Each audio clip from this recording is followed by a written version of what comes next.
الحمد لله الذي بيده مقاليد الفرج، الصلاة والسلام على صاحب الجبين الأبلج المبعوث بأقوم دين وأعظم منهج،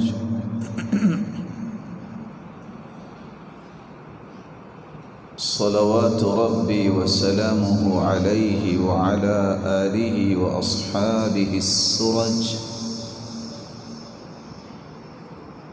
أما بعد، فأعوذ بالله من الشيطان الرجيم. قل إن كنتم تحبون الله فاتبعوني يحببكم الله ويغفر لكم ذنوبكم. لائق صد تکریم سامعین مکرم، اللہ ذوالجلال ہم سب کے خالق، مالک اور رازق ہے۔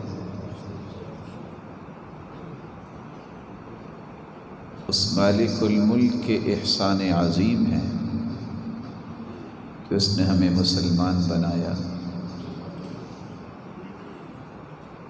اور ہماری رشد و ہدایت کے لیے نوشتہ ہدایت قرآن مجید کو نازل فرمایا، اور پھر کائنات کی سب سے اعلیٰ ہستی محمد الرسول اللہ صلی اللہ علیہ وسلم کو ہادی و مرشد بنایا۔ اللہ تعالیٰ کی ویسے تو بہت ساری نعمتیں ہیں کہ اگر ہم ان نعمتوں کو شمار کرنا چاہیں تو شمار ممکن نہیں، لیکن تین نعمتیں تمام نعمتوں سے اعلیٰ اور ارفع ہے۔ اسلام کی نعمت، قرآن کی نعمت، اور صاحب قرآن محمد الرسول اللہ صلی اللہ علیہ وسلم، جو ان تین نعمتوں کی قدر کرتا ہے، اللہ تعالیٰ کا یہ فیصلہ ہے، اللہ ذوالجلال اس انسان کو بھی دنیا کے لیے نعمت بنا دیتے۔ کیسے انسان نعمت بن سکتا ہے؟ اور نعمت کس کو کہتے ہیں؟ النعمة كل ما ينتفع به ويستلذ۔ نعمت ہر اس چیز کو کہتے ہیں جس کا نفع انسان کو دنیا میں بھی ملے اور اخروی نفع کا وہ اللہ کے ہاں مستحق بن جائے۔ نعمت اس کو کہتے ہیں جس سے انسان کی زندگی باعث لذت بن جائے اور جنتوں کی لذتوں کا وہ وارث بن جائے۔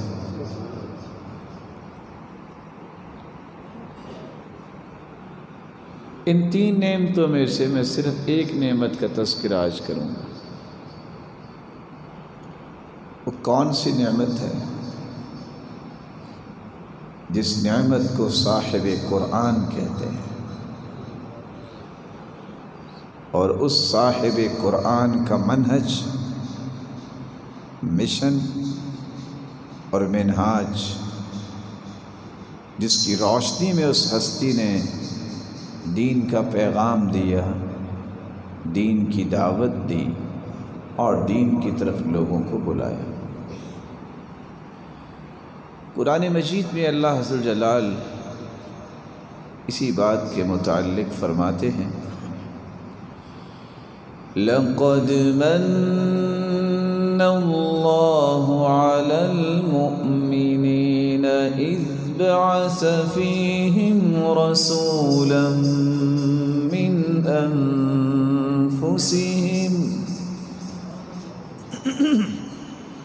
يتلو عليهم آياته ويزكيهم ويعلمهم الكتاب والحكمة وإن كانوا من قبل لفي ضلال مبين۔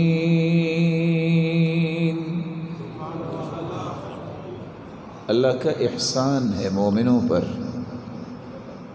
کہ اللہ تعالیٰ نے ان میں سے ایک ہستی کو مبعوث فرمایا، جس ہستی نے 4 نکاتی ایجنڈے کے تحت کام کیا۔ وہ ہستی اللہ کا قرآن پڑھ پڑھ کے سنایا کرتی تھی، صرف قرآن نہیں سنایا کرتی تھی بلکہ وہ ہستی قرآن مجید کی روشنی میں صحابہ کی تربیت اور تزکیہ بھی کیا کرتی تھی، اور پھر اس خوبصورت تربیت اور تزکیے کے نقوش کو دیر پا بنانے کے لیے، گہرے کرنے کے لیے باقاعدہ قرآن اور سنت، جس کو حکمت و دانائی کہا گیا ہے، کتاب و حکمت کی باقاعدہ تعلیم دیا کرتے تھے۔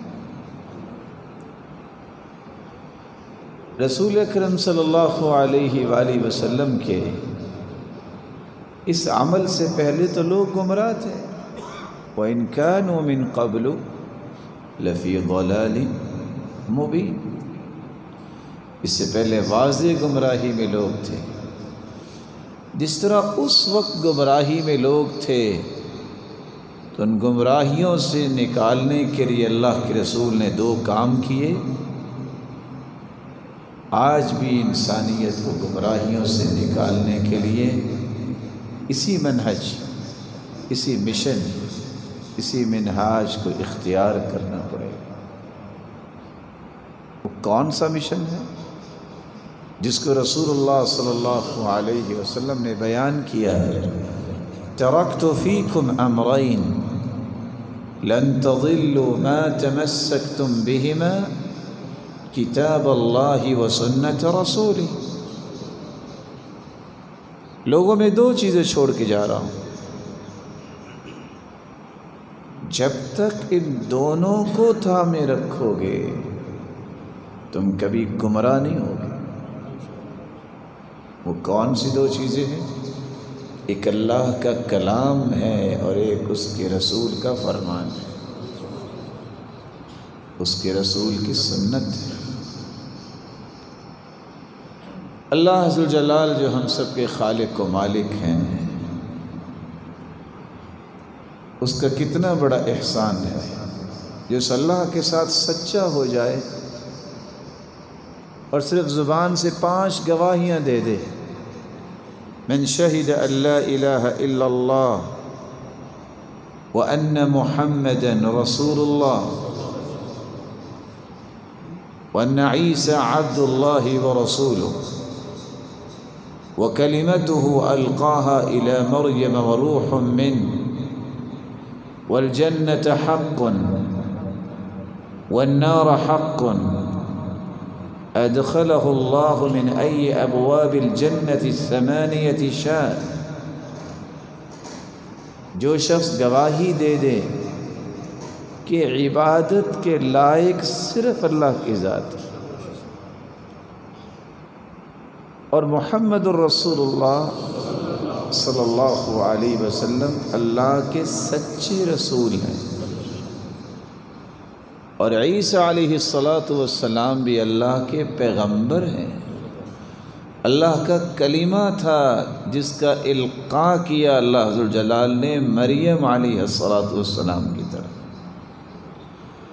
جنت بھی حق ہے جو مومنوں کے لیے بنائی گئی، اور جہنم بھی حق ہے جو کافروں کے لیے بنائی گئی۔ یہ 5 گواہیاں جو دے دیتا ہے، قیامت کا دن ہوگا جنت کے 8 دروازے کھلے ہوں گے، رب تعالیٰ کی طرف سے یہ حکم ہوگا جس دروازے سے چاہتے ہو جنت چلے جاؤ۔ اللہ تعالیٰ یہ گواہی ہم سب کے نصیب میں فرمائے۔ رسول اکرم صلی اللہ علیہ وسلم نے مکے والوں کو بھی سب سے پہلا پیغام وہی دیا جو پیغام تمام انبیاء نے اپنی اپنی قوم کو دیا۔ یہ ایسا پیغام ہے جو 1,24,000 پیغمبروں کا مشترکہ پیغام ہے۔ وَلَقَدْ بَعَثْنَا فِي كُلِّ أُمَّةٍ رَسُولًا أَنِ اعْبُدُوا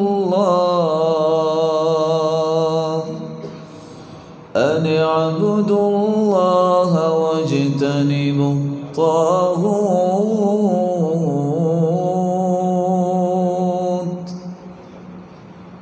جتنے بھی انبیاء ہم نے بھیجے ان انبیاء نے پہلا پیغام یہ دیا، لوگوں عبادت اللہ کی کرنی، طاغوت سے بچنا ہے۔ طاغوت شیطان بھی ہے، جو اللہ کے علاوہ کسی کی پوجا کی جائے اور اس پر وہ راضی ہو، وہ بھی طاغوت ہی ہوتا ہے۔ وہ آپ اپنے نفس کو بھی طاغوت بنا لیں۔ جب اللہ کی بات نہیں آپ مانیں گے، اپنی منمانی کریں گے، تو آپ نے اپنے نفس کو ہی معبود بھی بنا لیا اور طاغوت بھی بنا لی۔ یہ وہ پیغام ہے جو ہمیں یاد رہنا چاہیے۔ جن لوگوں کو یاد رہتا ہے، اللہ نے ان کے لیے انعام کیا رکھا ہے؟ الذین آمنوا ولم يلبسوا ایمانهم بظلم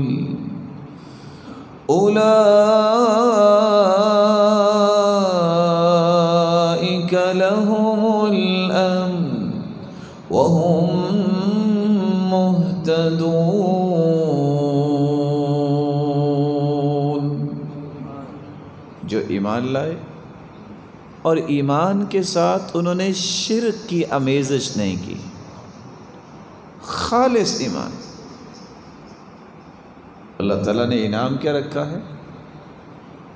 امن اللہ نے ان کے لیے رکھا ہے۔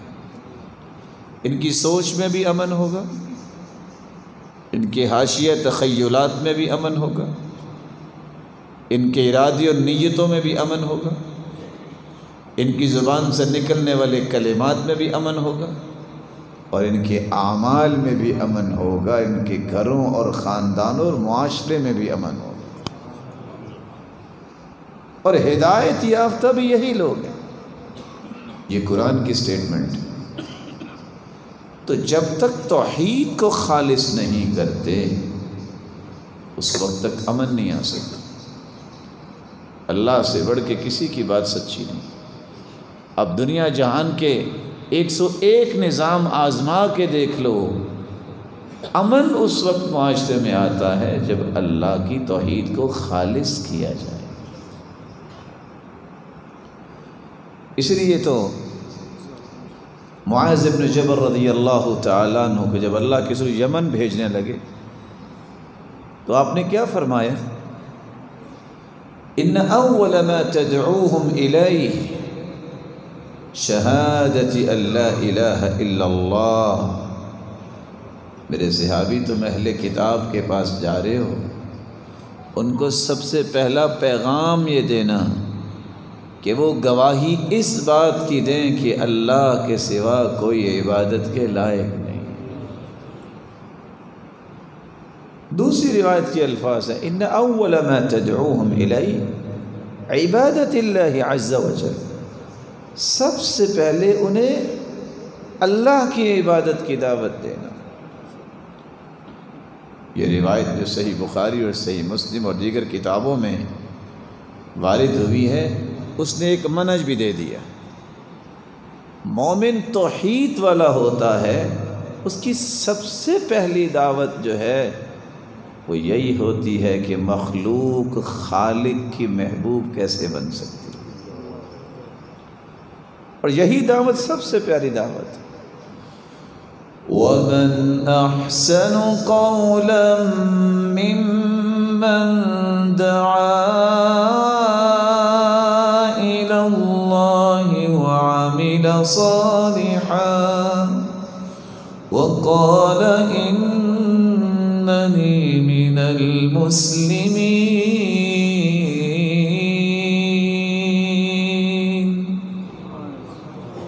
بھلا اس سے بڑھ کے خوبصورت بات کون کر سکتا ہے جو کہے آ جاؤ اللہ کی طرف۔ حق و باطل میں فرق یہ ہے، حق ہمیشہ اللہ کی طرف بلاتا ہے، باطل اپنی طرف بلاتا ہے۔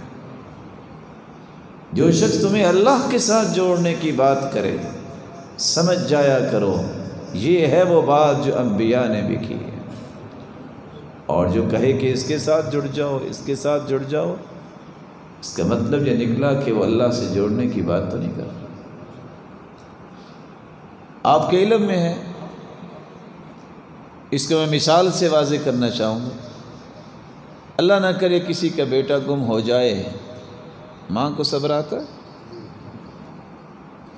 اب دنیا جہان کے پی ایچ ڈی ڈاکٹر اکٹھے کر لیں، فلاسفر اکٹھے کر لیں تسلیاں دینے کے لیے، وہ بڑی مسجع اور مقفع کلام بھی پیش کریں، ماں کو صبر نہیں آئے۔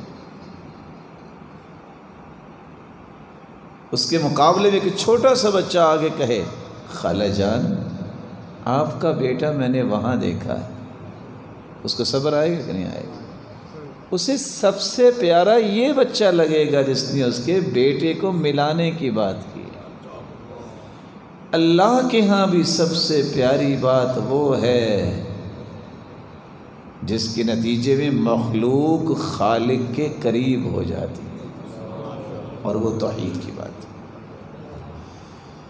اس لیے کسی مسلمان کے لیے جائز ہی نہیں ہے کہ جس نے کلمہ پڑھا ہے، اور آپ جانتے ہیں کلمہ کیا ہے؟ لا الہ الا اللہ، یہ 12 حروف ہیں، نکتہ کوئی نہیں۔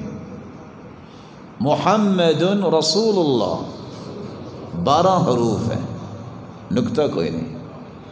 12 اور 12 کتنے بنے؟ دن رات کے گھنٹے کتنے؟ ان 12 حروف اور ان 12 حروف میں ایک بھی نکتہ نہیں ہے۔ 24 گھنٹے اگر انسان کی یہ فکر رہے کہ میری توحید پہ کوئی نکتہ نہ آ جائے اور اللہ کے رسول کی رسالت پہ کوئی نکتہ نہ آ جائے، قیامت کا دن ہوگا رب تعالیٰ ایسے خالص توحید کرنے والے کو انعام کیا دیں گے؟ محمد مصطفیٰ اس کی شفاعت کریں گے اور اللہ کی جنت کی اس کا وارث بن جائے گا۔ اس لیے یہ جائز ہی نہیں ہے کہ ہو مسلمان، ہو توحید والا، تو پھر اپنی زبان سے یہ کلمات نکالے کہ داتا تو کوئی اور ہے، اولاد دینے والا کون ہے؟ یَهَبُ لِمَن يَشَاءُ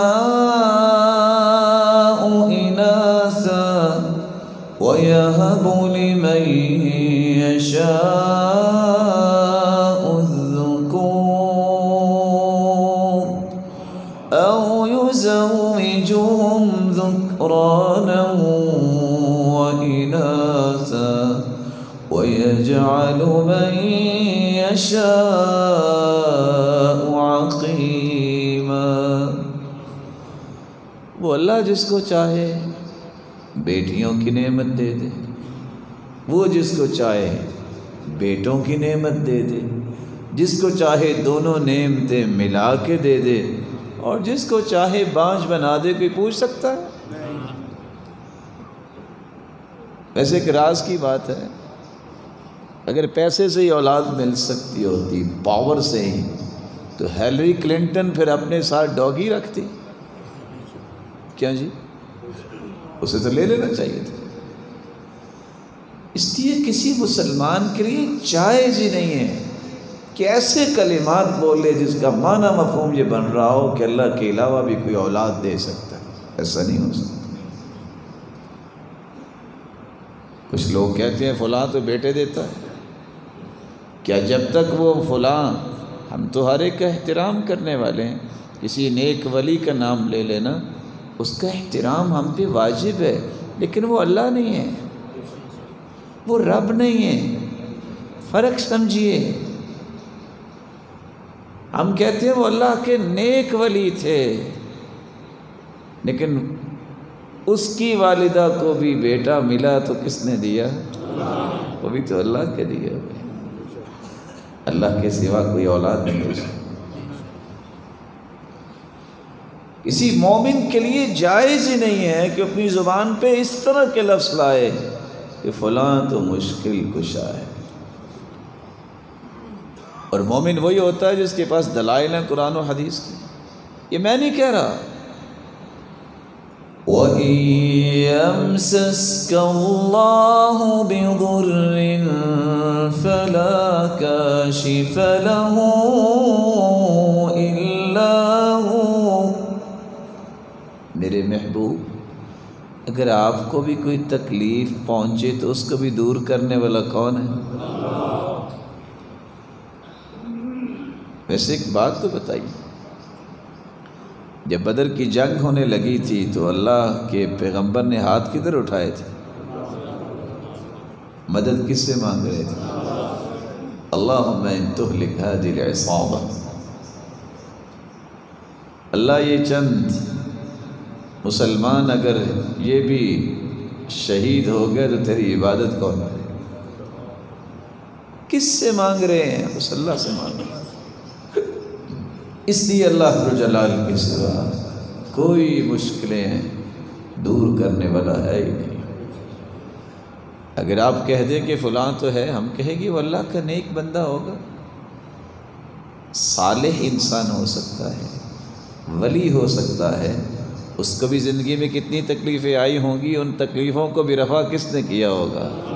اللہ نے کیا۔ کسی مسلمان کے لیے جائز ہی نہیں ہے کہ اپنی زبان پہ ایسے الفاظ پھر لے آئے ایمان کے بعد، فلاں تو گنج بخش ہے، خزانے دینے والا ہے۔ خزانوں کا مالک کون ہے؟ وَلِلَّهِ خَزَائِنُ السَّمَاوَاتِ وَالْأَرْضِ، زمین و آسمان کے خزانوں کا مالک کون ہے؟ اللہ۔ قرآن نے ایک راز بتایا ہے، قُلْ لَوْ أَنْتُمْ تَمْلِكُونَ خَزَائِنَ رَحْمَةِ رَبِّي لَأَمْسَكْتُمْ خَشْيَةَ الْإِنفَاقِ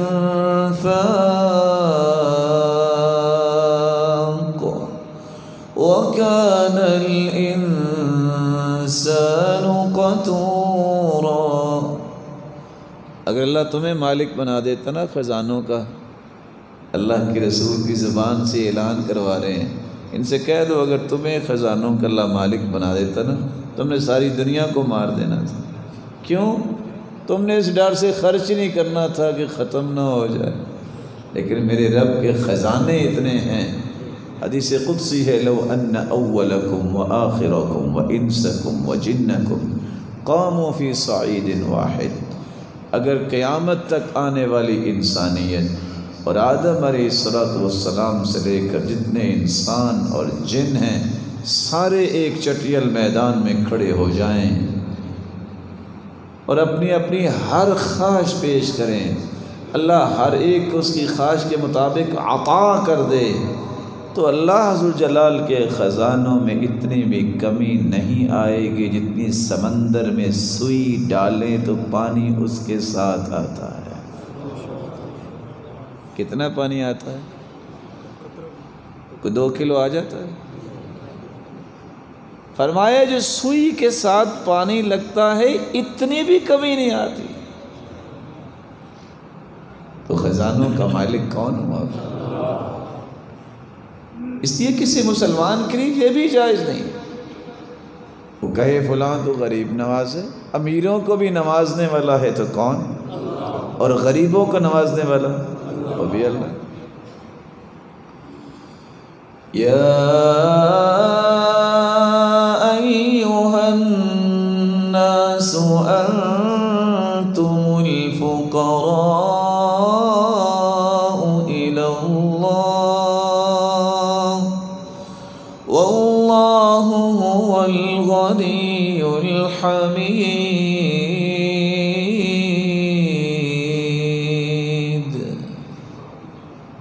اے لوگو تم سارے کے سارے فقیر ہو، کلاش ہو، غنی ذات ہے تو کون؟ اللہ کی ذات۔ ویسے ایک بات تو بتاؤ، جس کو آج بھول کے مسلمان کہہ دیتے ہیں فلاں غریب نواز ہے، تو جب تک وہ پیدا نہیں ہوئے تھے تو لوگ سارے بھوکے مر گئے تھے؟ اب تھوڑا سا سوچنے کی ضرورت ہے نا۔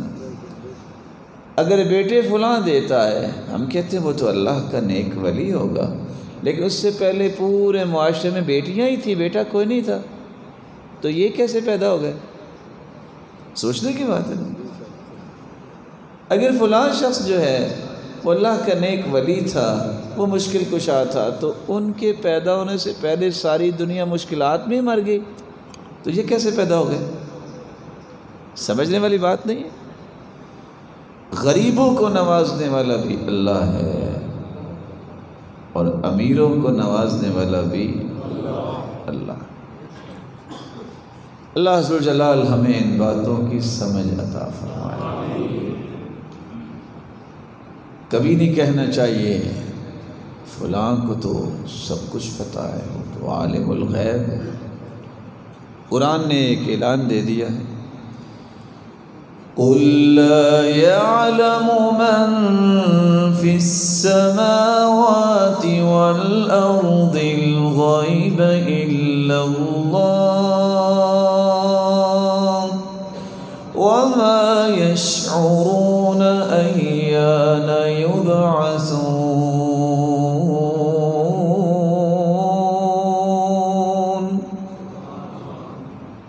میرے محبوب آپ خود اعلان کر دیجیے کہ دنیا جو زمین ہے، زمین و آسمان کے اندر اللہ کے سوا کوئی غیب جاننے والا ہے ہی نہیں۔ کسی کو تو یہی پتہ نہیں ہے کہ اٹھائے کب جائے گا، کسی کو پتہ؟ جس طرح قیامت کا کسی کو پتہ نہیں ہے۔ آپ کے علم میں ہے وہ 2012 میں گوروں کو پتہ نہیں کیا ہوا، اور 22 دسمبر 2012 کو کہنے لگے کہ ہمارے سائنسدانوں نے کہا ہے کہ قیامت آ جانی ہے، وہ پانی شانی لے کے پہاڑوں کو نکل گئے۔ بیوقوف قوموں کو کیا پتہ ہے اللہ کا نظام ہے، یہ تو اللہ ہی جانتا ہے قیامت کا بارے۔ اللہ میری اور آپ کی توحید کو خالص فرمائے۔ سرتاج رسول کس قدر اپنی امت کو توحید کا سبق دیتے۔ بیٹھے بیٹھے مجاہدین کے بارے میں ایک بچی نے شعر پڑھے، اور شعروں میں ایک بات یہ بھی داخل کر دی، وَفِينَا نَبِيٌّ يَعْلَمُ مَا فِي غَدِ۔ ایسے نبی بھی ہمارے پاس ہیں جو کل کے بارے میں جانتے ہیں۔ فرمایا اس کو چھوڑو، تقولی مثل ما تقولی، وہی بات کہو جو پہلے تم کہہ رہی تھی، قولی مثل الذی تقولی، لا يعلم ما فی الغیب الا اللہ، لا يعلم ما فی غد الا اللہ، کل کے بارے میں اللہ کے سوا کوئی جانتا ہی نہیں۔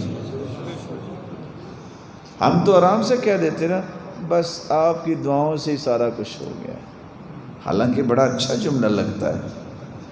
سرتاج رسول نے کیا کہا؟ صحابی نے کہا ما شاء اللہ وشئت، جو اللہ چاہیں گے، جو آپ چاہیں گے وہی ہوگا۔ فرمایا اجعلتنی للہ ندا، تم نے مجھے اللہ کے برابر کر دیا۔ یہ کہو قل ما شاء اللہ، ہوگا وہ جو اللہ چاہے گا، ثم شئت، پھر اس کے بعد آپ دعا کریں گے، آپ اللہ سے مطالبہ کریں گے تو اللہ وہ بھی فیصلہ فرمائے۔ اللہ کے رسول نے تو اس کے بھی برابر کرنے سے فوراً صحابی کو منع کر دیا۔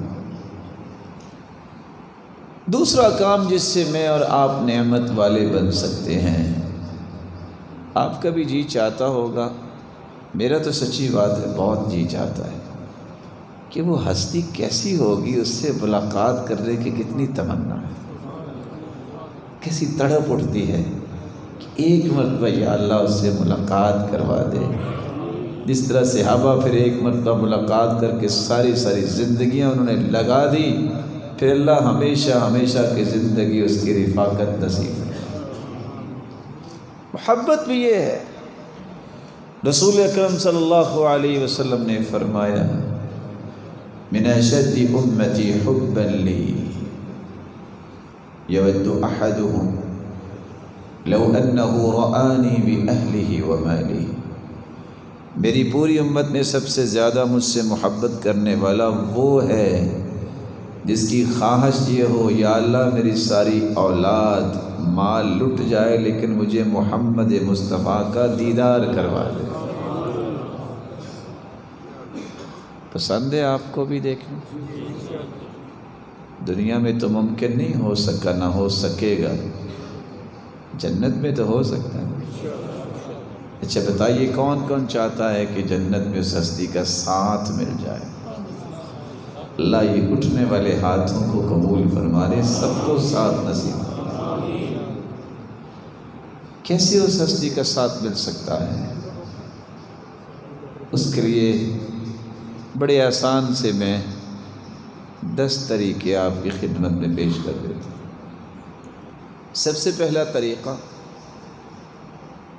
سرتاج رسول اللہ کے پیارے پیغمبر صحابہ کے ساتھ بیٹھے تھے تو کیا فرماتے ہیں؟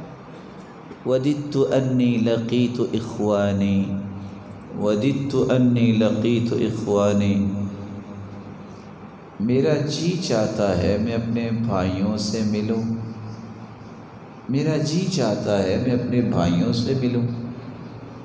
صحابہ پریشان ہوئے، کہنے لگے یا رسول اللہ أَلَسْنَا إِخْوَانَكَ، ہم آپ کے بھائی نہیں ہیں؟ فرمایا انتم اصحابی و اخوانی، تم میرے بھائی بھی ہو اور ساتھی بھی ہو، تمہارے تو سامنے وحی اترتی ہے، تم نے تو مجھے دیکھ لیا، معجزات بھی دیکھے، تم ایمان لائے، میں ان سے ملنا چاہتا ہوں، میں ان سے ملنا چاہتا ہوں جنہوں نے مجھے دیکھا نہیں ہوگا لیکن میری بات پر ایمان لے آئے۔ اللہ ایسا ایمان ہمیں نصیب فرمائے، لیکن وہ ایمان ویسا ہی ہونا چاہیے جیسا ابو بکر صدیق رضی اللہ تعالیٰ عنہ کا ایمان تھا۔ بات کیا ہوئی تھی اللہ کے رسول کے جس پر ابو بکر صدیق کا ایمان ہوا؟ سرتاج رسول نے فرمایا کہ میرے گھر کی چھت کھلی، جبریل آئے، میرے سینے کو چاک کیا ناف تک، دل نکالا، زمزم کے پانی سے دھویا، اور ایک سونے کا ایک تشت تھا، ایمان اور حکمت سے لبریز میرے دل میں انڈیل دیا اور پھر بند کر دیا۔ ساتھ ہی خچر سے چھوٹی، گدھے سے بڑی ایک سواری سفید رنگ کی لمبی براق الا کے کھڑی کر دی، خود بھی بیٹھے جبریل، اللہ کے رسول بھی بیٹھے، وہ قدم اٹھاتی سفر اتنا کرتی تھی جتنی انسان کی نظر ہے، آنن فانن مکہ سے وہ بیت المقدس پہنچی، یہ 40 دن کا سفر ہے، وہاں انبیاء کو نماز پڑھائی، پھر اگلے سفر کے لیے روانہ ہوئی، پہلے آسمان، دوسرے، تیسرے، چوتھے اور 5ویں، 6ویں، 7ویں آسمان کی سیر کی، جنت دیکھی، واپس آ کے اللہ کے رسول صلی اللہ علیہ وسلم نے بتایا۔ ابو جہل کو موقع ملا یہ بات تو ہو ہی نہیں سکتی، اب میں کامیاب ہو جاؤں۔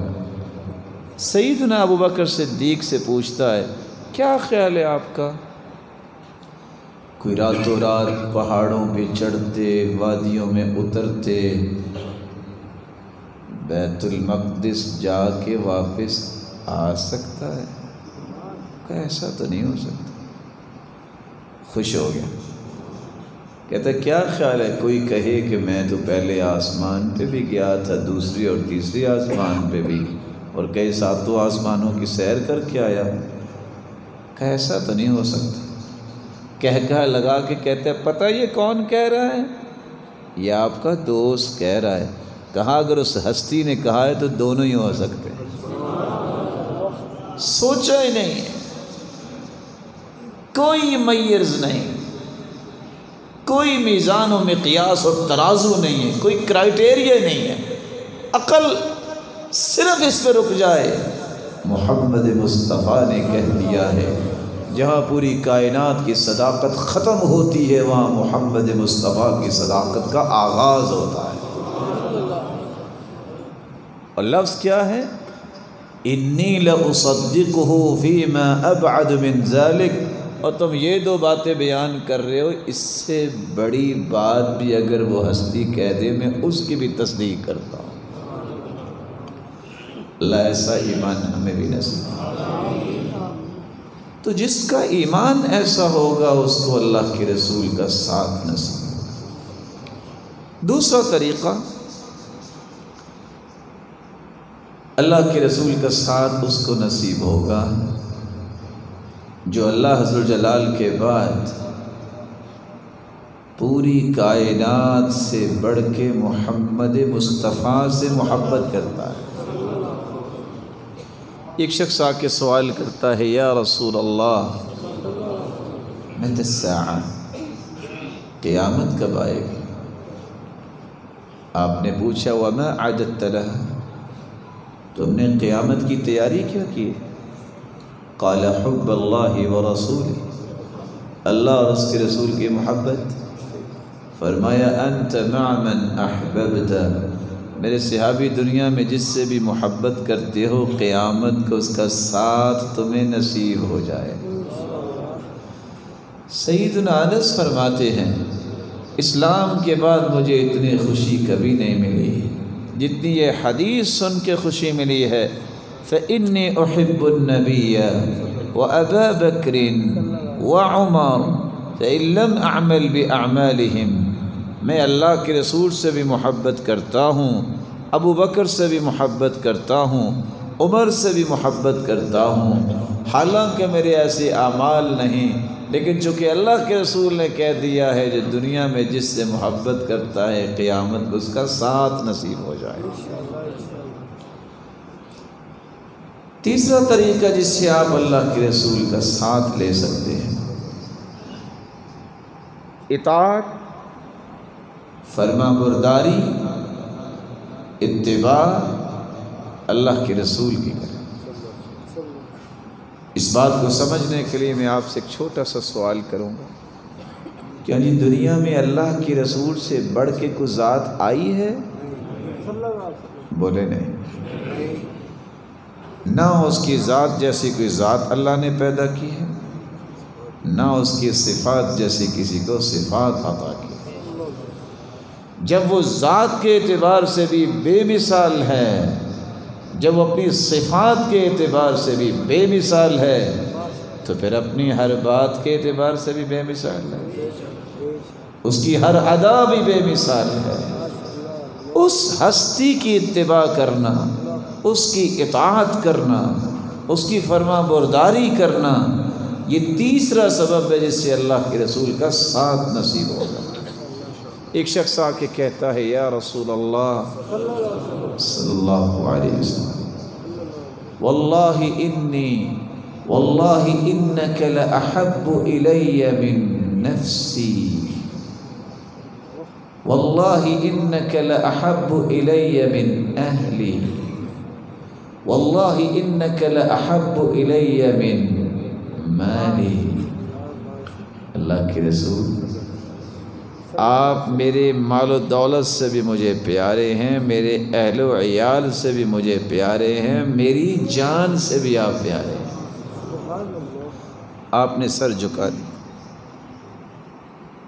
جبریل امین کا نزول ہو گیا، آپ نے سر مبارک اٹھایا اور وہ آیت پڑھنا شروع کی جو جبریل لے کے آئے تھے۔ وَمَن يُطِعِ اللَّهَ وَالرَّسُولَ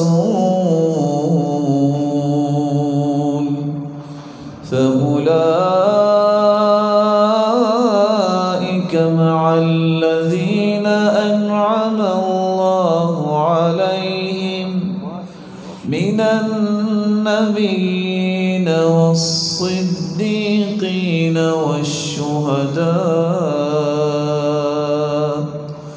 والشهداء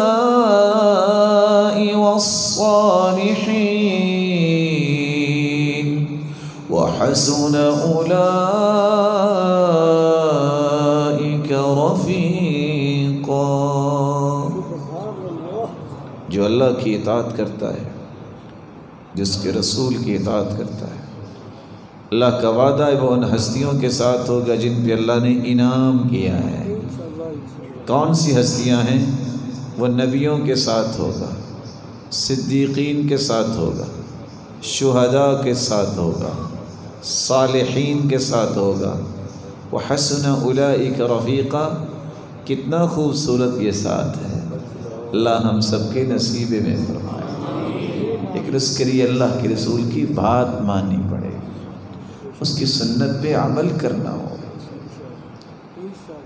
کیسے پتہ چلے گا کہ میں اور آپ اس کی سنت کے مطابق کام کر رہے ہیں؟ کیسے پتہ چلے گا؟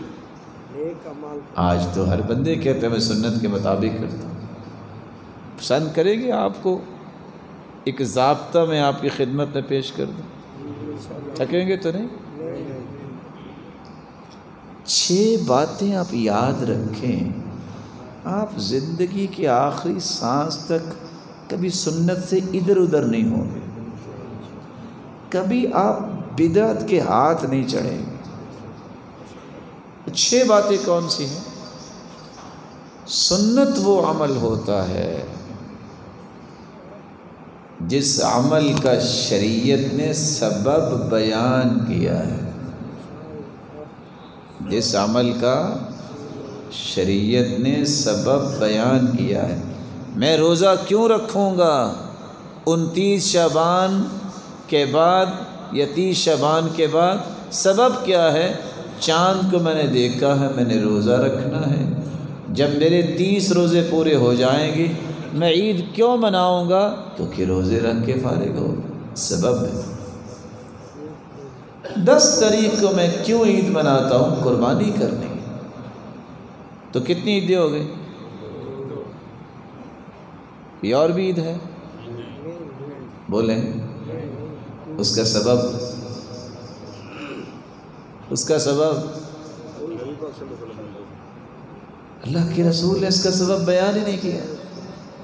آپ کی عمر کتنی تھی؟ 63 سال، لیکن آپ نے ان 2 عیدوں کے علاوہ امت کو پڑھنے کا حکم دیا؟ خود پڑھی؟ تو کیسے آ گئی دوسری عید؟ کیسے آ گئی دنیا کی بنائی ہوئی عید؟ کیسے آ گئی؟ اس لیے کہ ضابطہ اور قانون اور منہج نہیں ہے۔ منہج یہ ہے، سنت اس عمل کو کہیں گے جس کا شریعت نے سبب بیان کیا ہے۔ دوسرا ضابطہ، سنت وہ عمل ہوتا ہے جس کی جنس کو بھی شریعت نے طے کیا ہے۔ آپ نے ہرن دیکھا ہوا ہے؟ ہرن دیکھا ہوا ہے؟ سنا ہے کہ لذیذ ہوتا ہے، ایسا ہی ہے جی؟ ڈر گئے ہیں، کھایا نہیں نا اصل میں، اللہ کھلا ہی دیا۔ نیل گائے سنا ہوا ہے؟ کہتے وہ بھی بڑی لذیذ ہوتی۔ آپ قربانی پہ ہرن کر سکتے؟ کیوں نہیں کر سکتے؟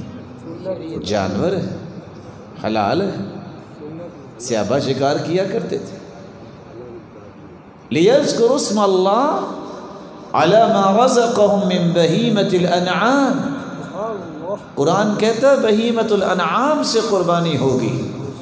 امام نووی فرماتے ہیں جو صحیح مسلم کی شرح لکھنے والے ہیں، الاجماع انه لا يجزئ في الاضحيه الا الابل والبقر والغنم.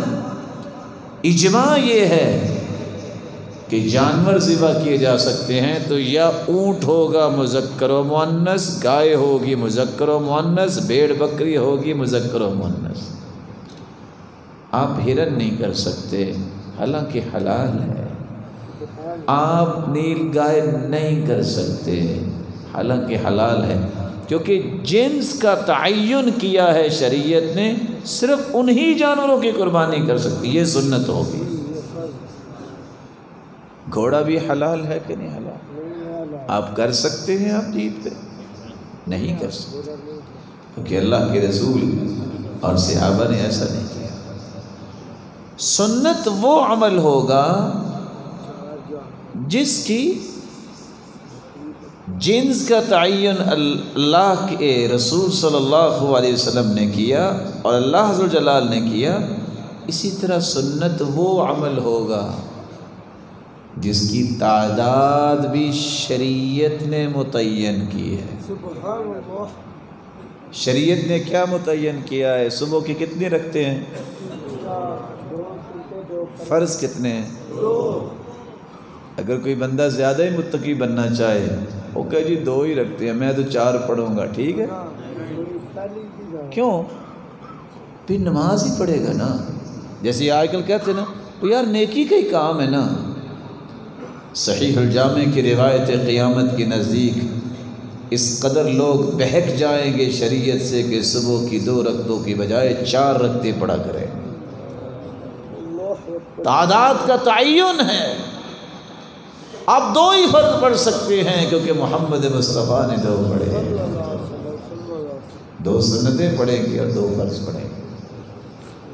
وضو کرنا ہو تو کتنی مرتبہ انسان ہاتھ دھوتا ہے؟ چہرہ کتنی مرتبہ دھوتا ہے؟ اگر ایک بندہ کہے نہیں ابھی نا کام نہیں بنا، وہ 10 مرتبہ چہرے کو دھوتا ہے اور 10 مرتبہ ہاتھ کو، ٹھیک ہے. سنت وہ ہے جس کا تعین شریعت نے کیا ہے. آپ 1 مرتبہ بھی ہاتھوں کو دھو سکتے ہیں، آپ 2 مرتبہ بھی اعضاء کو دھو سکتے ہیں، آپ 3 مرتبہ بھی دھو سکتے ہیں، شریعت نے بتایا ہے. لیکن وہاں فرمایا جو زیادہ مرتبہ دھوئے گا فقد اعتدى، زیادتی کرے گا، وظلم، ظلم کرے گا، فقد اخطا، وہ غلطی کرے گا. آپ جس عدد کا تعین شریعت نے کیا اس سے زیادہ نہیں کر سکتے. امام مالک کے پاس ایک شخص آیا، کہتا جی میں نے 5 مشکیزیں اپنے جسم پہ بہائے ہیں، میرا ویسے غسل ہو گیا ہے؟ تو وہ کہتے ہیں آپ پہ تو غسل فرض ہی نہیں تھا. کہتے ہیں وہ کیسے؟ کہتے ہیں دیوانوں پہ بھی کوئی غسل فرض ہوتا ہے؟ تم نے 5 مشکیزیں ضائع کر دی، ابھی پوچھ رہے ہو مجھ سے کہ میرا غسل ہوا ہے کہ نہیں ہوا. یہ بیماری ہے، یہ شیطان کا وسع ہے. کچھ لوگ بازو دھو رہے ہیں تو 7 8 مرتبہ دھو رہے ہیں. سنت کیا ہے؟ آپ 3 مرتبہ دھوئیں، آپ 1 مرتبہ دھوئیں، آپ 2 مرتبہ دھوئیں.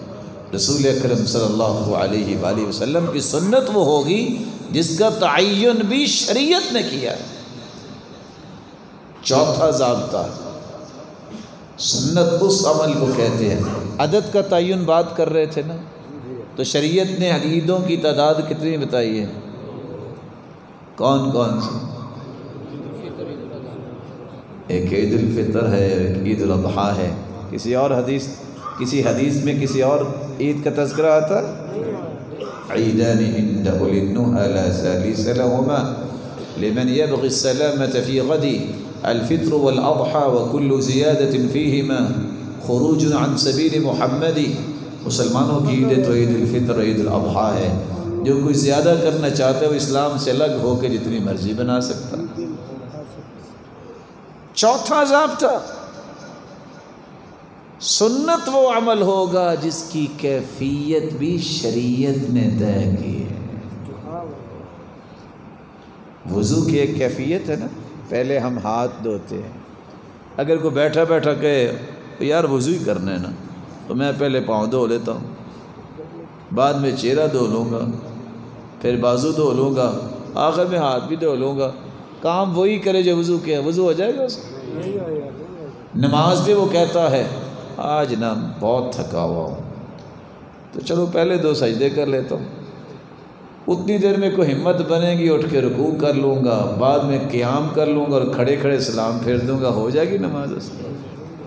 کیفیت طے ہے. محمد مصطفیٰ نے کیسے نماز پڑھی، یہ کیفیت طے ہے کہ ہاتھ اٹھانے ہیں تو کہاں تک اٹھانے ہیں.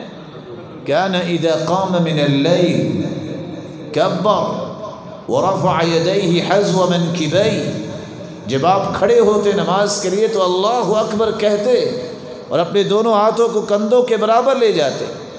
حیال اذنی، دوسری روایت میں آتا ہے کانوں کی لو تک لے جاتے. صحابہ کی سنن ابی داؤد کی روایت میں کیا ہے، یرفعون الی صدورہم. یہ 3 ہی کیفیتیں ہیں. تو جو کہے کہ میں تو ایسے کروں گا، اس کے لیے دکھانا پڑے گا محمد مصطفیٰ نے کیا ہے کہ نہیں. اگر نہیں کیا تو یہ سنت نہیں بن سکتا. صحابہ نے تو دکھایا کہ اللہ کے رسول نے فرمایا کان یضع یدہ الیمنی علی الیسری ثم یشد بہما علی صدری. دوسری حدیث کے الفاظ میں آتے ہیں کہ آپ پھر صدر پہ اپنے ہاتھ کو باندھتے. یہ کیفیت طے ہے. جو نیچے لے کے جائے گا یا اس سے بھی اوپر کر لے گا اس کو دکھانا پڑے گا کہ شریعت نے یہ کیفیت طے کی ہے.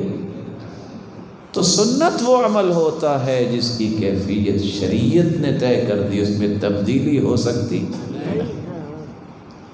5واں ضابطہ، سنت وہ ہے جس کا وقت بھی شریعت نے طے کر دیا.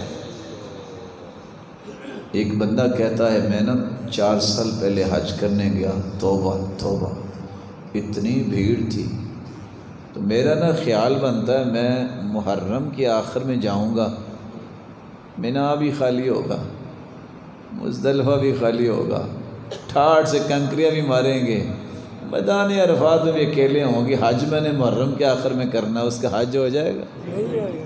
الحج اشہر معلومات، حج کے مہینے طے ہیں، شوال، ذوالقعدہ اور ذوالحجہ کے پہلے 10 دن. آپ محرم میں نہیں کر سکتے. آپ عمرہ تو کر سکتے ہیں لیکن حج کے مہینے طے ہیں، وقت طے ہے.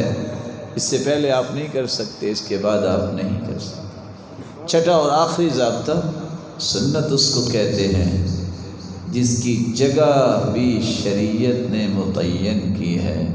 آپ گجرات میں 55 سال با جماعت تکبیر اولیٰ کے ساتھ نمازیں پڑھیں.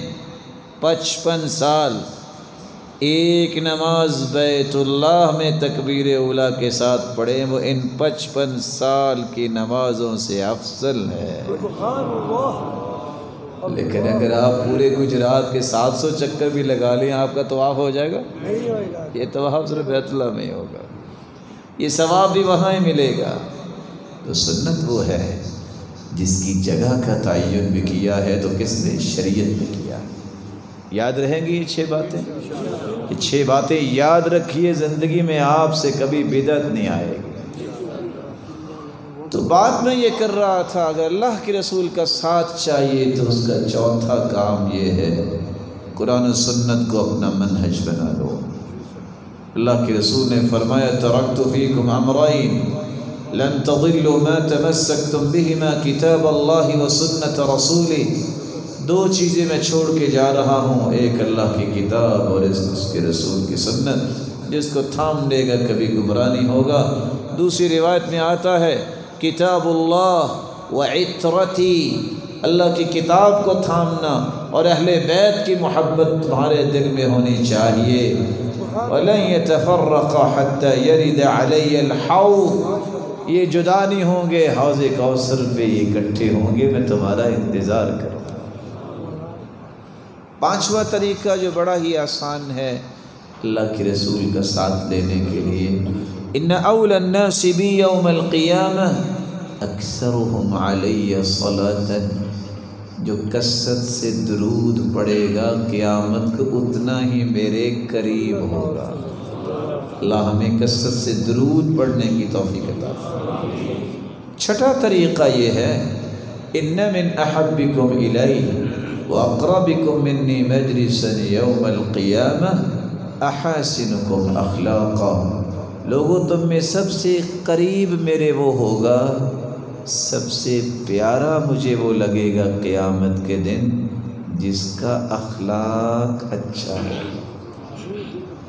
اچھا اخلاق کیا ہے؟ زبان میں نرمی لاؤ۔ اچھا اخلاق کیا ہے؟ گھر والوں پہ وسعت کرو۔ کوئی گالی دے تو اس کی گالی کا جواب دعا سے دو۔ وہ تھے نا عدی بن حاتم، کسی نے گالی دی، وہ اپنے غلام سے کہتے ہیں ان سے پوچھو آپ کھانا کھائیں گے؟ کس کو بلا؟ میں نے کیا کہا ہے؟ گالی جس نے دی اس کے بارے میں غلام سے کیا کہتے ہیں؟ اس سے پتہ کرو آپ کھانا کھائیں گے، میں آپ کی خدمت میں کھانا پیش کروں۔ ابو ذر کو کسی نے گالی دی رضی اللہ عنہ، وہ بولنے لگے، کہا تم نے بولا نا تو میں 100 گالیاں دوں گا۔ وہ مسکرا کے کہتے ہیں تم 100 گالیاں دو گے نا، میں ایک کا بھی جواب نہیں دوں گا۔ یہ اخلاق ہے۔ یحییٰ بن معاذ کو کسی نے گالی دی، مسکرانے لگ گئے، ساتھ بیٹھا کہتا ہے لم لم ترد علی، بزدل ہو، جواب دو اس۔ وہ مسکرا کے کہتے ہیں فلماذا تعلمت اذن، اگر میں نے گالی کا جواب گالی سے ہی دینا ہے تو پھر میں نے دین کیوں پڑھا، میں نے علم کیوں سیکھا؟ علم والے تو ایسا نہیں کرتے۔ حسن بصری کو کسی نے گالی دی، وہ اس کے گھر میں کھجوروں کا ٹوکرا لے کے چلا گیا، کہتے یہ میری طرف سے تحفہ۔ کہتے تحفہ کس بات کا؟ کہتے مجھے پتہ چلا تھا کہ آپ نے بڑی مجھے نیکیاں دی ہیں، تو میں نے کہا جو بغیر میرے کہے مجھے نیکیاں دے رہا ہے تو چلو میں منہ ہی میٹھا کروا ہوں اس کا۔ اخلاق جس کا اچھا ہوگا، قیامت کے دن جہاں تہجد گزار کھڑے ہوں گے، جہاں نفلی روزے رکھنے والے کھڑے ہوں گے، اللہ اخلاق والے کو بھی انہی کی صف میں کھڑا کر دے گا۔ 8واں طریقہ یہ ہے، 7واں طریقہ یہ ہے جس سے آپ اللہ کے رسول کا ساتھ لے سکتے ہیں کہ آپ کثرت سے نوافل پڑھیں۔ صحابی ربیعہ بن کعب رات کو وضو کروا رہے تھے اللہ کے رسول کو، پوچھا میرے صحابی کچھ مطالبہ ہے بتاؤ؟ کہا ایک ہی خواہش ہے، اسألک مرافقتک فی الجنہ، اللہ کے رسول جس طرح آج میں آپ کے ساتھ ہوں نا، میری ایک ہی تمنا ہے میں جنت میں بھی آپ کے ساتھ ہی ہوں۔ قال او غیر ذلک، میرے صحابی کچھ اور؟ قال هو ذاک یا رسول اللہ، اللہ کے رسول میری بس یہی خواہش ہے جنت ہو اور میں اور آپ اکٹھے ہوں۔ قال فأعنی علی نفسک بکثرۃ السجود، اگر یہ تمنا پوری کرنا چاہتے ہو تو کثرت سے سجدے کرنا، نوافل پڑھنا۔ آج کتنا موقع ہے میرے اور آپ کے پاس کہ ہم اگر دن میں 12 رکعتیں پڑھ لیں دن اور رات میں، من صلی 12 رکعۃ بنی لہ بیت فی الجنہ 4 قبل الظہر ورکعتین بعدها ورکعتین بعد المغرب ورکعتین بعد العشاء ورکعتین قبل صلاة الفجر، جو 12 رکعتیں پڑھ لیتا ہے 4 ظہر سے پہلے، 2 ظہر کے بعد، 2 مغرب کے بعد، 2 عشاء کے بعد، 2 فجر سے پہلے، اللہ ذوالجلال اس کا جنت میں گھر بنوا دیتے ہیں۔ ان سنتوں کی پابندی کیجیے۔ ویسے تو آپ پڑھتے ہی ہوں گے نا، کل کس کس نے 12 رکعتیں پڑھی تھی؟ ماشاءاللہ۔ پھر باقی میرے پیارے اور معزز بھائی، ام حبیبہ رضی اللہ تعالی عنہ کہتی ہیں میں نے جب سے اللہ کی رسول سے یہ حدیث سنی ہے میں نے زندگی میں کبھی یہ سنتیں چھوڑی نہیں۔ عنبسہ روایت کرتے ہیں میں نے جب سے یہ حدیث ام حبیبہ رضی اللہ تعالی عنہا سے سنی ہے میں نے زندگی میں یہ رکھتے چھوڑی نہیں۔ عنبسہ سے راوی روایت کرتے ہیں میں نے جب سے عنبسہ سے یہ روایت سنی ہے میں نے بھی پوری زندگی یہ رکھتے چھوڑی نہیں۔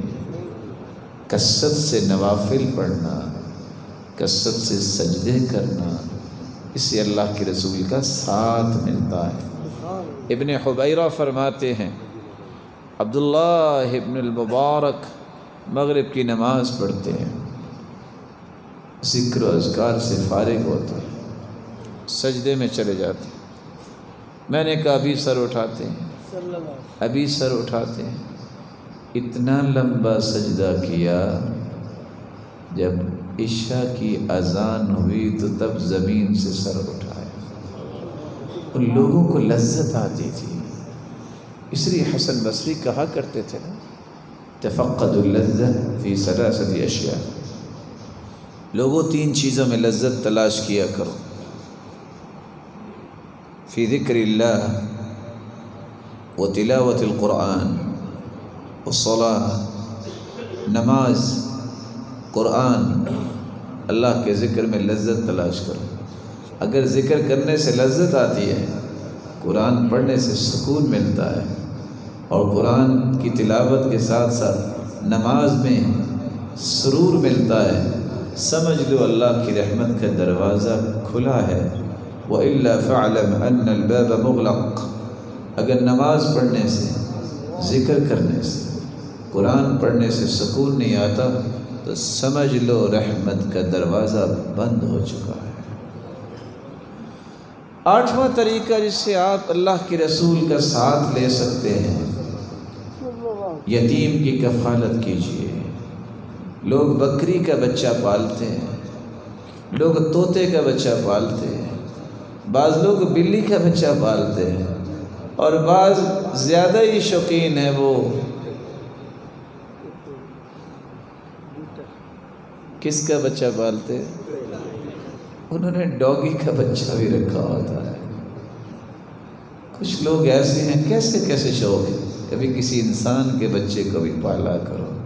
میں نہیں کہتا کہ آپ جانوروں کو کھانا نہ دو، احسان کسی کے ساتھ بھی آپ کرو گے نیکی ملے گی، کبھی کسی انسان کے بچے کو بھی پالا کرو۔ یتیم جس کے سر سے باپ اٹھ گیا، ابھی وہ بچہ ہے، بالغ نہیں ہوا، اس کی تعلیم کا بندوبست کرو، اس کے لباس کا بندوبست کرو، اور اس کی ضروریات کا خیال کرو۔ کیا ہوگا؟ انا وکافل الیتیم کہاتین فی الجنہ، لوگوں جو یتیم کی کفالت کرتا ہے جنت میں میرے ساتھ اس طرح کھڑا ہوگا جس طرح میرے ہاتھ یہ دو انگلیاں ہیں۔ کسی انسان کے بچے کو پالنے کی پلاننگ کریں۔ نواں طریقہ جس سے آپ اللہ کے رسول کا ساتھ لے سکتے ہیں، اسلام سے پہلے بھی لوگوں کی حالت تھی، بیٹی پیدا ہوتی ان کے منہ بن جاتے ہیں۔ حدیث کہتی ہے لا تکرہوا البنات، بیٹیوں کو ناپسند نہ کیا کرو، بیٹیاں جب آ جائیں تو ناپسندیدگی کا اظہار نہ کیا کرو۔ فإنہن الغالیات المونسات، بیٹیاں بہت مہنگی ہوتی ہیں اور والدین کو سنبھالنے والی ہوتی ہیں۔ من كانت له جاریتان، جس کو اللہ دو بیٹیاں دے دے، کتنی؟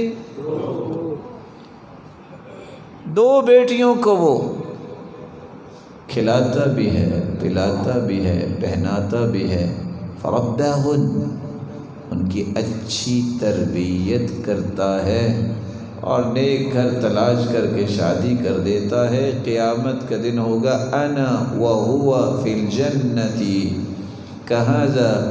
اللہ کے رسول نے پھر انگلیاں اٹھائیں، فرمایا میں اور اس کا باپ جنت میں اس طرح کھڑے ہوں گے۔ اور دوسری روایت میں آتا ہے من كانت له ثلاث بنات، جس کی تین بیٹیاں ہیں، او ثلاث اخوات، یا جس کی تین بہنیں ہیں، باپ نہیں رہا، بڑے بھائی کو یہ ذمہ داری اٹھانی پڑی ہے۔ اچھی تربیت کر کے تعلیم دلوا دیتا ہے، یہ قیامت کے دن جہنم کے سامنے دیوار بن جائیں گی، پالنے والے کو جہنم نہیں جانے دے گی۔ 10ویں اور آخری بات، اللہ کے رسول کا ساتھ لینا ہے تو ایک اور کام بھی کر لو۔ فرمایا انکم سترون اثرۃ، ایک وقت آئے گا ترجیحات کا دور ہوگا، حق میرے اس بھائی کا ہوگا، ملے گا اس بھائی کو۔ میرے صحابہ حق تمہارا ہوگا، ملے گا کسی اور کو۔ میرا ساتھ چاہیے تو کیا کرنا؟ جھگڑا نہ کرنا، فساد نہ کرنا۔ فاصبروا حتى تلقوني على الحوض، تم صبر کر لینا، میں حوض کوثر پہ تمہارا انتظار کروں گا۔ 10 چیزیں اس سے آپ اللہ کے رسول کا ساتھ حاصل کر سکتے ہیں۔ اللہ کے رسول کو بغیر دیکھے ایمان لائیے، پوری کائنات سے بڑھ کے اس سے محبت کیجیے، اسی کی اطاعت و فرما برداری اور اتباع کو اپنی زندگی کا تھیم اور وین بنائیے۔ چوتھی بات، قرآن و حدیث کو اپنی زندگی کا مشن اور منہاج اور منہج بنائیے۔ 5ویں بات، کثرت سے درود پڑھا کریں۔ 6ٹھی بات، اپنے اخلاق کو اچھا کریں۔ 7ویں بات، نوافل کثرت سے پڑھا کریں۔ 8ویں بات، یتیموں کی کفالت کریں۔ 9ویں بات، بچیاں جو اللہ نے عطا کی ہیں ان کو نعمتیں سمجھیں، ان کی اچھی تربیت کریں۔ اور 10ویں بات، جھگڑا چھوڑ دیجیے، فساد چھوڑیے، محبت کو رواج دیجیے۔ تمہارا حق کسی کو بھی مل جائے تو مل جائے، جھگڑا نہ کیجیے، صبر کر لینا۔ اللہ کے رسول حوض کوثر پہ انتظار کریں گے۔ میری اللہ سے دعا ہے، مولا کریم جتنے یہ روشن چہرے بیٹھے ہیں سب کو اپنی رحمت نصیب فرما۔ الہ العالمین جو بیمار ہیں ان کی بیماریوں کو شفا بنا دے، جو کسی مصیبت میں اللہ ان کی مصیبتوں کو خوشیاں بنا دے، جو کسی تنگی میں ان کی تنگیوں کو آسانیاں بنا دے۔ الہ العالمین جو دنیا سے جا چکے کروڑہا رحمتوں سے نواز دے۔ مولا کریم ساری رحمتوں کا مالک تو ہی ہے، تو نے رحمتیں تقسیم کرتے وقت مشورہ تو نہیں کسی سے کرنا۔ اللہ امت سے یہ بیماری دور فرما دے۔ اللہم اکشف الغمہ عن هذه الامہ یا ذا الجلال والاکرام۔ الہ العالمین صاحب اولاد بیٹھے ہیں تو ان کی اولادوں کو نیک بنا، دست و بازو بنا، آنکھوں کی ٹھنڈک بنا اور صدقہ جاریہ بنا، اور جو بے اولاد ہیں ان کی جھولیوں کو بھی الہ العالمین بار رونق بنا دے۔ اے اللہ جو مال والے ہیں ان کے مال میں برکت فرما، شریروں کی شرارت سے بچا، حاصلوں کے حسد سے بچا، اور جو بے روزگار ہیں اللہ تو ان کو بھی تمنگر بنا دے، جو مقروض ہیں ان کی غیبی خزانوں سے مدد فرما۔ اے اللہ یہ بات جو بھی سن رہا ہے اللہ تیری رحمت بڑی وسیع ہے، جس طرح تیرے گھر میں جمع ہیں سب کو جنت الفردوس میں اپنے محبوب کے ساتھ جمع فرما اور اپنے دیدار کا مستحق بنا دے۔ حاجیوں کے لیے ہر بندہ ہی دعا کرتا ہے، پائلٹ کے لیے دعا ہی کوئی نہیں کرتا۔ حالانکہ پائلٹ سو جائے تو کون پہنچے گا؟ اے اللہ اس مسجد کے بانی اور مبانی جو اس مسجد کو آباد کرنے والے ہیں، ذمہ داران ہیں، اللہ جس طرح وہ تیرے گھر کو آباد کرتے ہیں تو ان کے گھروں کو دنیا اور جنت میں آباد فرما۔ الہ العالمین اپنی خصوصی رحمت کا نزول فرما، اور جو سنا اور سنایا ہے اس کو شرف قبولیت سے نواز دے۔ وآخر دعوانا الحمدللہ۔